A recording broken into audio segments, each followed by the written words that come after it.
আসসালামু আলাইকুম ফ্রেন্ডস, এটুজেট শিক্ষায় আপনাদেরকে স্বাগতম। আপনারা সবাই কেমন আছেন? আশা করি সবাই ভালো আছেন। বরাবরের মতো আপনাদের সাথে আছি আমি সাইফুল ইসলাম।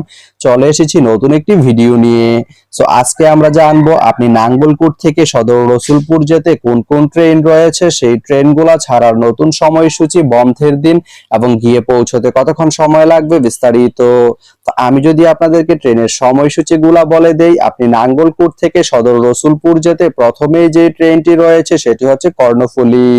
কর্ণফুলী ট্রেনটি নাঙ্গলকোট থেকে ছাড়বে দুপুর 12টা 10 মিনিটে এবং এটি সদর রসুলপুর গিয়ে পৌঁছবে দুপুর 1টা 4 মিনিটে। এই ট্রেনটির কোনো অফ ডে নেই। এরপরে রয়েছে ময়মনসিংহ মেইল ট্রেনটি নাঙ্গলকোট থেকে ছাড়বে রাত 8টা 3 মিনিটে এবং এটি সদর রসুলপুর গিয়ে পৌঁছবে রাত 9টা 20 মিনিটে। এই ট্রেনটির কোনো অফ ডে নেই। তো আপনি নাঙ্গলকোট থেকে সদর রসুলপুর যেতে এই দুইটি ট্রেনের যে কোনো একটি ট্রেন ব্যবহার করতে পারেন। তো ভিডিওটি কেমন লাগলো অবশ্যই কমেন্ট করে জানাবেন। আর ভিডিওটি যদি ভালো লেগে থাকে বা আপনার কোনো উপকারে এসে থাকে তাহলে ভিডিওতে একটা লাইক করে দিবেন, কারণ আপনার একটা লাইক আমাকে অনেক ইন্সপায়ার করে নতুন নতুন আরো ভিডিও বানাতে। তো ধন্যবাদ সবাইকে ভিডিওটি এতক্ষণ ধৈর্য ধরে দেখার জন্য।